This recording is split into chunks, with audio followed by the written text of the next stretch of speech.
Rutro. At the tone, the time will be 10:36. Hi, you guys. How you doing? Good to see you here already. Ready for class? What's up, heathens? How you doing? It's Wednesday. What is it? June 12th. I don't always say what the date is, but today It's June 12th. My name is Deanna, and I'm streaming out of Humboldt County about Humboldt County to Humboldt County and anyone else who cares. See that? College of the Redwoods. My favorite school. It's so good to see you. Jen, Echo, Astua. The back of the class girls are here. I talked to Devil Dog this morning. His mama is doing great. She's already sassing back at him, so he says it's good. I know we've been praying, and I know you wanted to know, so I made sure to give him a call and got to talk to him a little bit about a few things. So, yeah, so far so good. I'm going to do a little review on our study that was Monday, the 17th Amendment, because, again, I was supposed to read 20 or 19 and 20 together, I think, and I don't know, whatever. We're just going through it. It's okay. We're just going through it. We're just happy to learn, aren't we, kids? We're just happy to learn. I watched so many videos yesterday on the 17th Amendment, so I want to save them for the end, but I am going to review a little bit about it with what I've uploaded. Yeah, happy you're here too. It's always nice to see you, Echo. I've uploaded a couple pages for our quiz since I already answered all the questions last time. It looks like my screen is like blurry and weird. I don't know. Restarted my computer, but it's still acting funny. I wasn't really clear about the legislators. So it's like, who are those people? One of the videos I watched yesterday mentioned how there are 7,400 legislatures in the United States today. And I believe that was in 2016. Well, who are those people? Well, I hope that we have a better understanding of that at the end of this than we do at the beginning.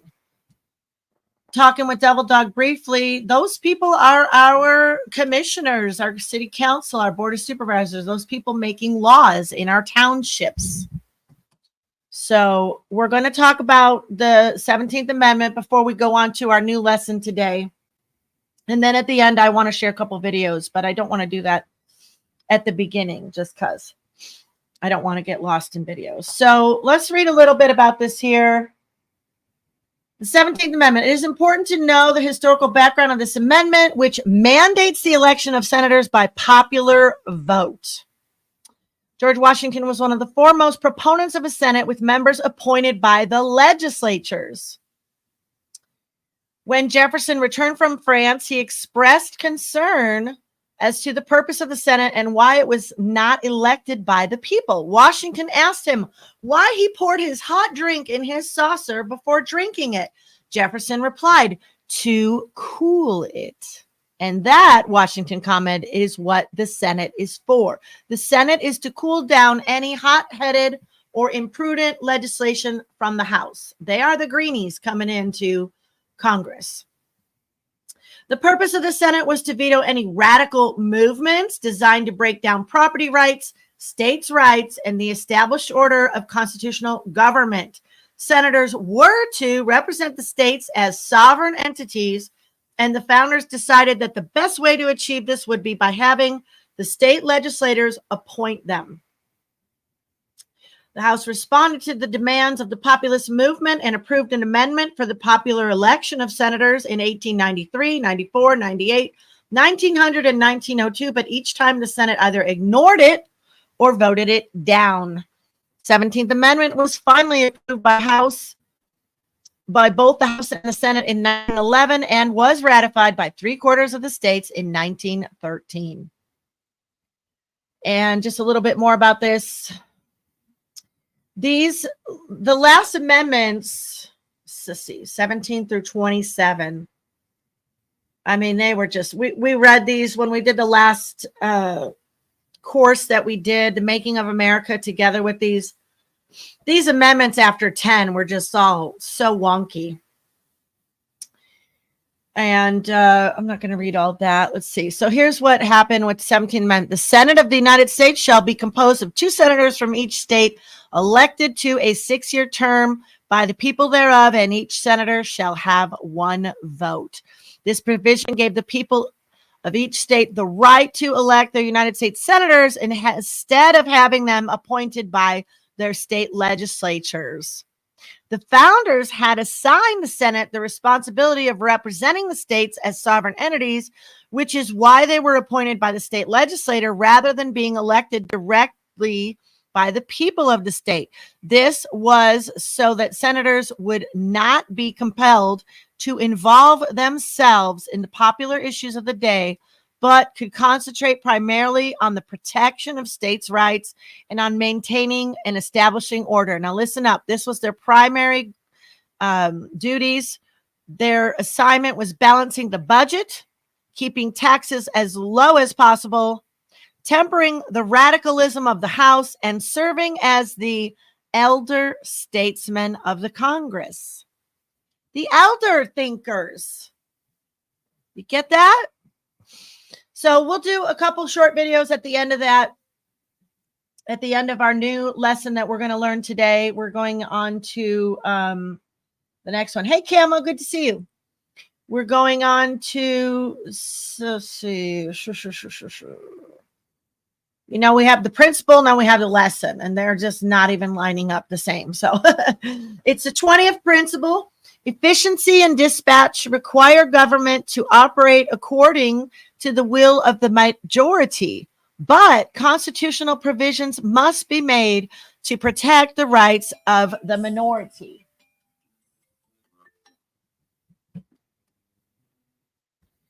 One of the most serious mistakes in the structure of the Articles of Confederation was the requirement that no changes could be made without the approval of every one of the states. During the Revolutionary War, several vital changes were suggested, but in each instance, a single state was able to prevent the needed change from being adopted. Basis for the majority rule. Delaying action until it had the unanimous approval of all concerned can be disastrous in time of emergency. It even inhibits healthy progress in normal times. Unanimity is ideal, but majority rule becomes a necessity. The theory of majority rule was explained by John Locke as follows. When any number of men have consented to, do I not have the right? Oh, come on. I don't have the right page here. Dee didn't check her stuff. Goodness gracious. Oh, man, shoot. Is the next page right? Okay. I got this page right here. Pardon me. Whoopsie. Whoopsie.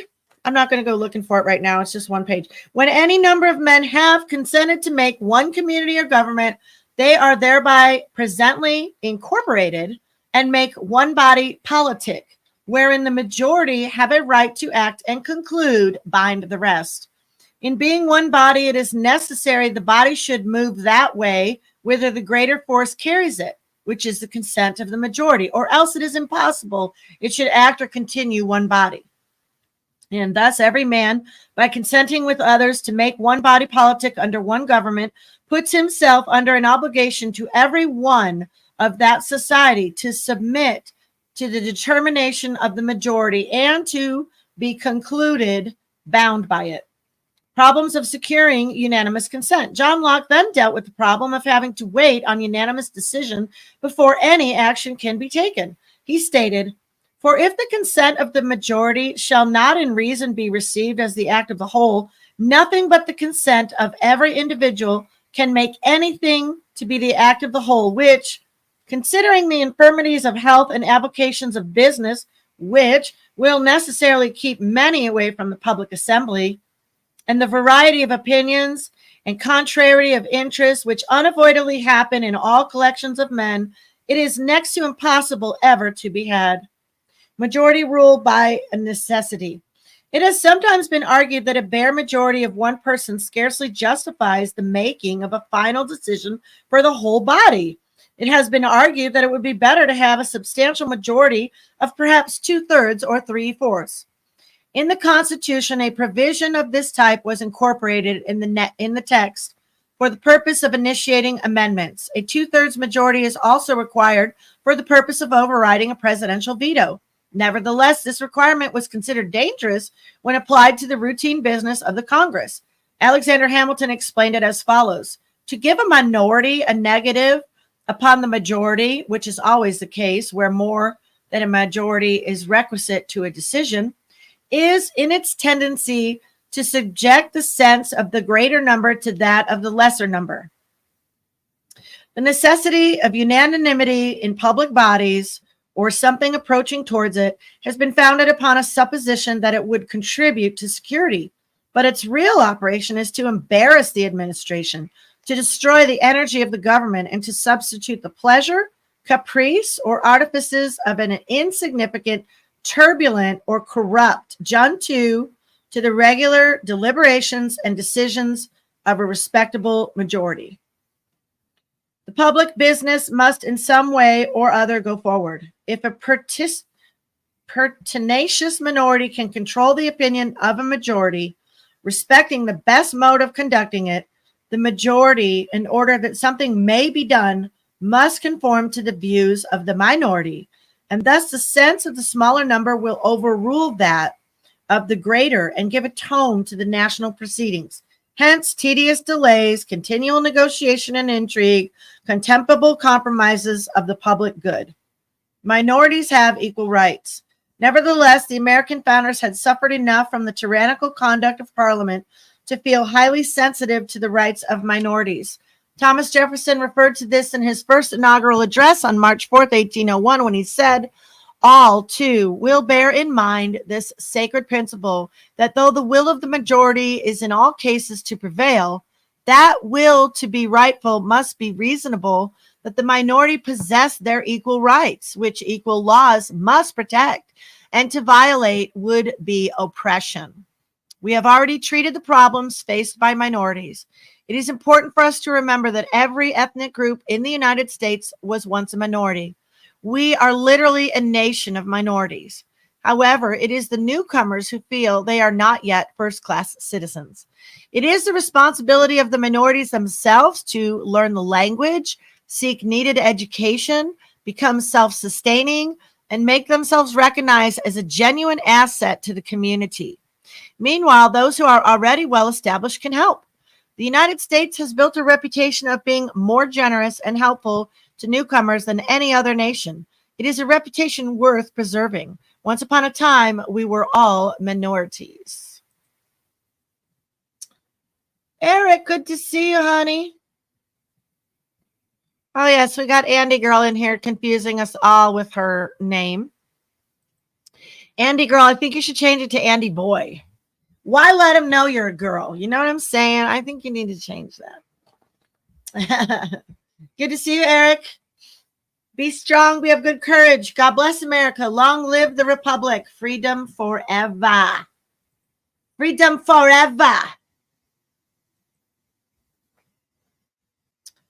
Couple little videos here real quick. You know, I was very, I didn't feel good about, you know, I've already shared the 17th Amendment with you before, and I still have some confusion. Confusion is not of God, you know, confusion is of the evil one. And so we are thoroughly confused on purpose by design. By design. And that is the truth. So let me just share a couple videos with you, real shorts.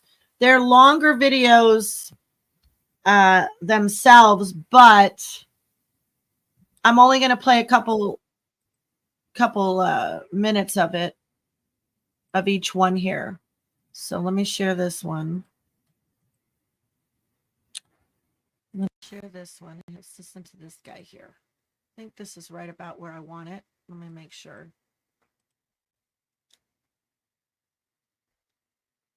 Oh, well, I need my speaker.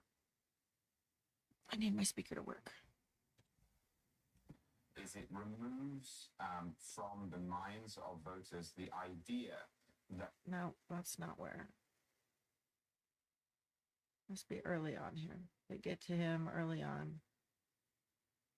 Sorry. So if I don't believe there is this movement across the land sweeping. Is the microphone not on? I'll just speak loudly. I hope you can hear I this. also don't think it would be an immediate panacea to the problem, in my view, which is that the federal government is too big, and I think the states are being crushed.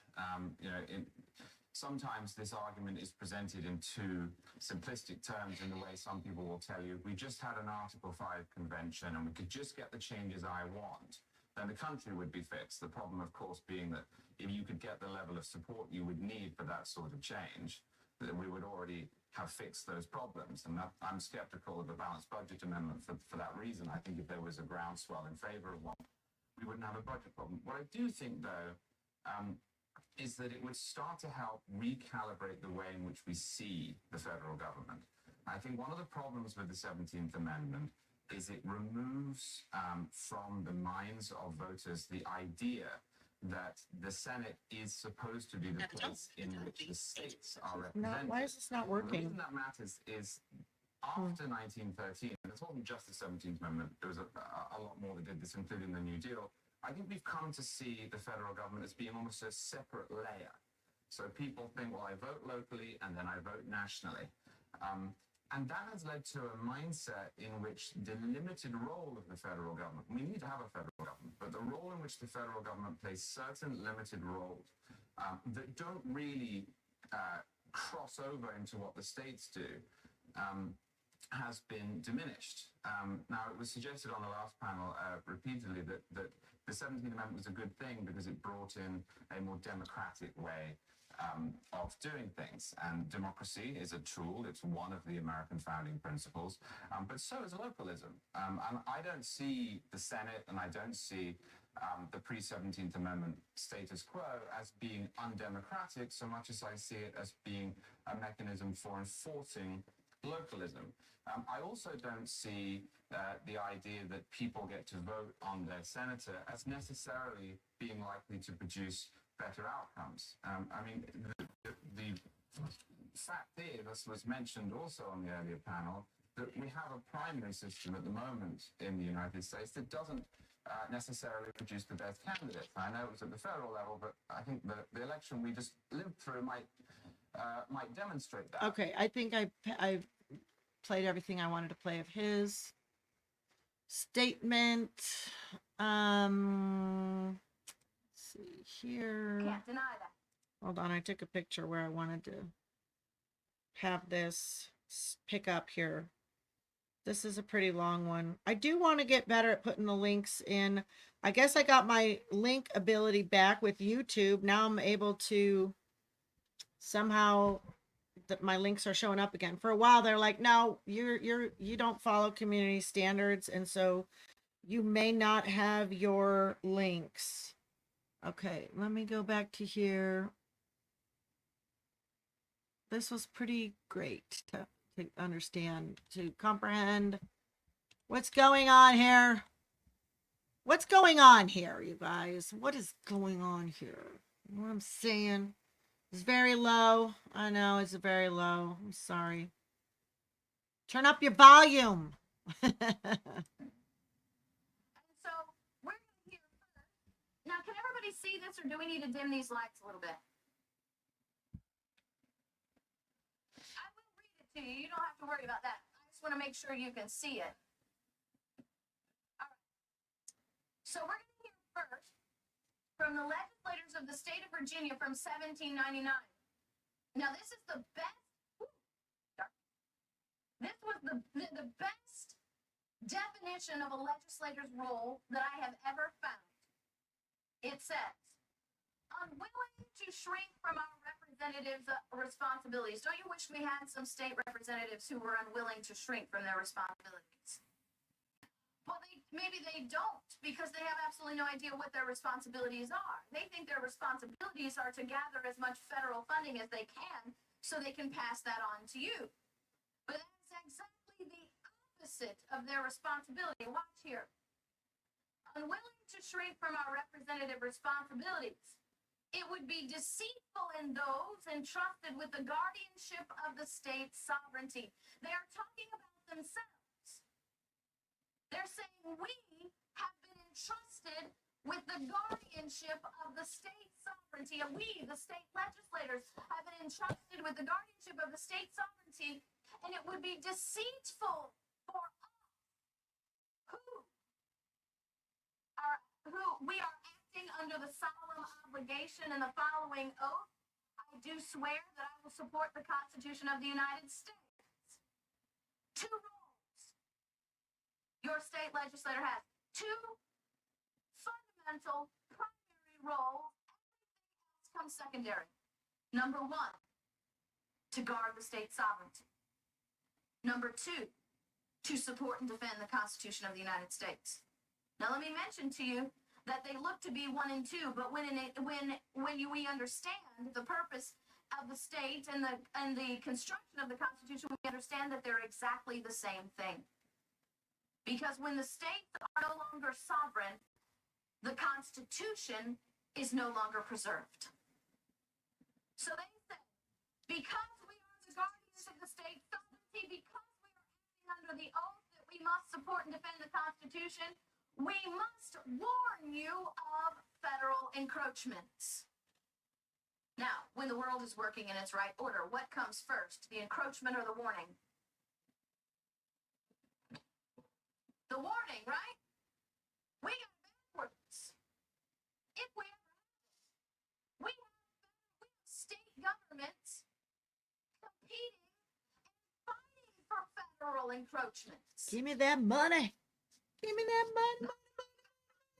Your state, by the way, because the very act that created the Department of Education tells the Department of Education you cannot mandate curriculum on the states. So Common Core is not being mandated upon you by the federal government. What happened was the federal government said, we have this Common Core curriculum and will allow you to compete for the funding. And they got around the mandate by making us beg them for the funding, and they said, okay, you win, you get the funding, but you have to take the Common Core too.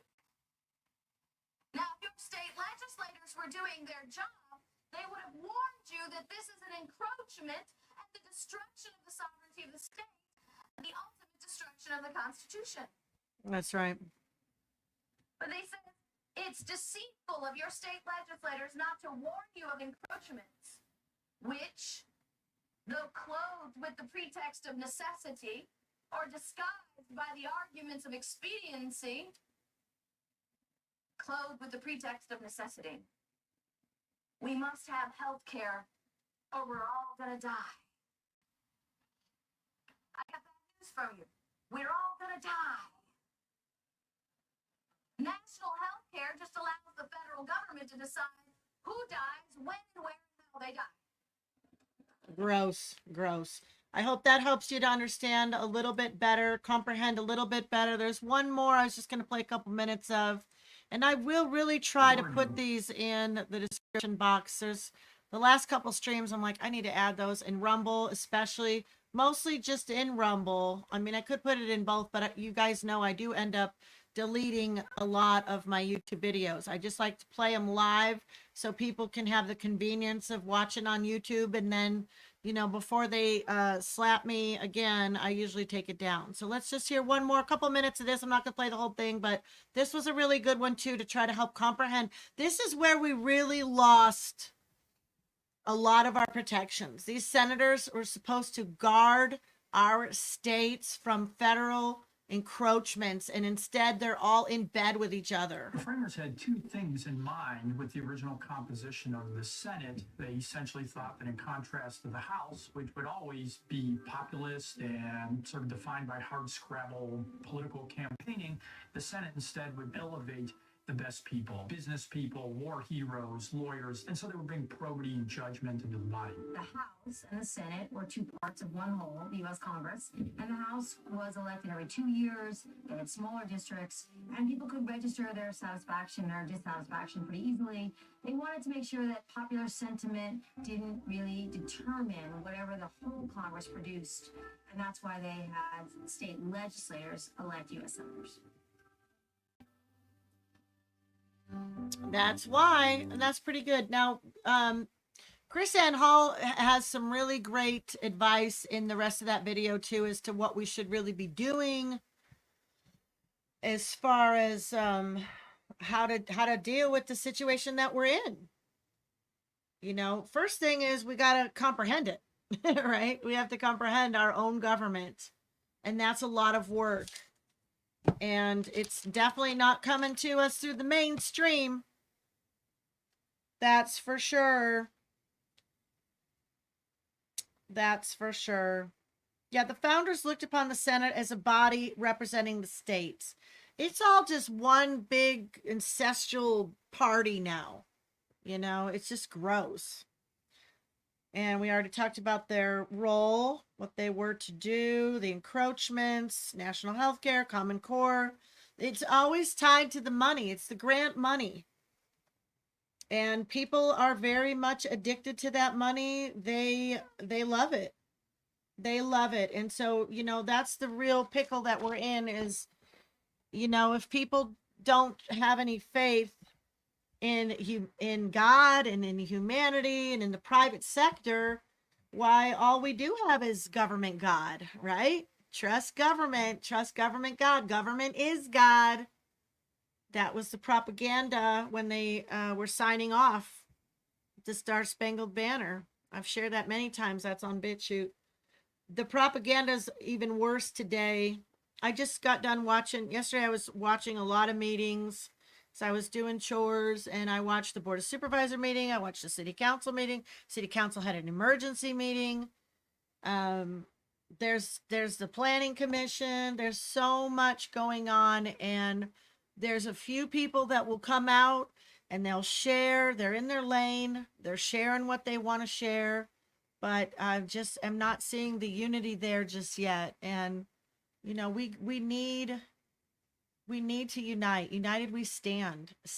We stand. United we stand. Not united we sit around and hope things are going to get better. That isn't going to help. Prayer warriors, I know you're praying for our country. I know you're praying we can unite and assemble and self-govern ourselves. I mean, I have a dream. I have a big dream that we can do this. And the more I learn about it, the more impossible it seems. But God, right? So we don't know. We don't really know how this is going to turn out. All we know is those of us that are standing up for the truth, we're not operating out of fear, out of what can man do to me? You think I'm going to cower down to bullies? There's so much going on there in our face all the time. They want us fighting each other. They want us fighting each other. And I'm not having it. We're the intelligent ones that are looking to our history. We're looking to our laws. We are not looking to be used like puppets. We're not going to allow them to control us, to control our thoughts, to control our passions, and to tell us what is going on, because those people forget history. They don't care about our laws, and they're not looking out for us anyway. You know, they're not looking out for us anyway.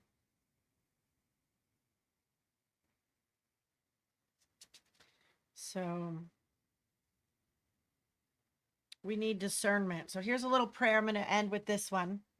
Prayers for personal guidance and discernment. Lord, the confidence I have in you is that if I ask anything according to your will, God, help us, deliver us from evil in Humboldt County. You hear me. You hear us. We bring you all of our concerns, problems, dreams, needs, fears, longings, and aspirations, and ask you to help us to pray according to your will. We ask for guidance. We seek to know your will and to knock on the door of your mercy, confessing that I cannot live without you. Thank you that you reward those who seek you first and release their burden into your hands. I align myself with you, Lord, and ask you to help me pray as your Spirit leads for myself and others. Thank you that you hear our prayers and will answer. Romans 8:27 says, he who searches the hearts knows what the mind of the Spirit is, because he makes intercession for the saints according to the will of God. That's first and foremost, because I can pray all I want, and I often pray for healing, and at the end of those prayers, a lot of times I'll say, we believe, God, help our unbelief. Prayer life is something just happened with my friend Star. So incredible. She called me this morning. She was so thrilled. She prayed with her son about something. 2-3 minutes later, she got a call. And everything changed. Everything changed. And you know what? I've been seeing God move so mightily through prayers for my own mother, for my family, for my friends. I pray that God is moving for you. I pray that God is moving for you. You're still alive. We're all still alive. We wonder often, who's next? Who's going to be next? We are not guaranteed tomorrow. That's no joke. We are all going to die. We are all going to die. So my prayer for you is that you live your life every day, with the full understanding, comprehending that you're not guaranteed tomorrow. So do what needs to be done today. Do not put it off for tomorrow.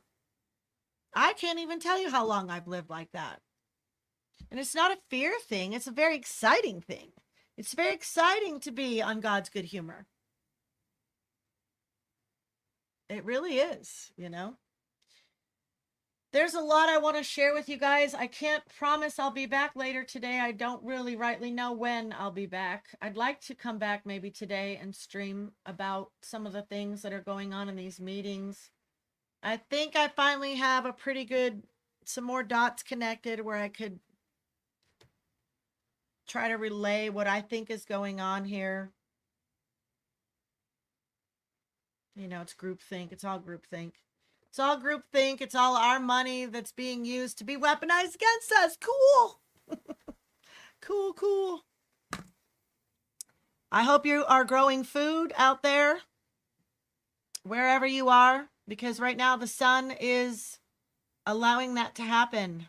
There's long, light days and warmth, and lettuce is $5 a head. So, get you some seeds. If you don't know, you can go to Stone Spirits. That's catty corner of the co-op in Arcata.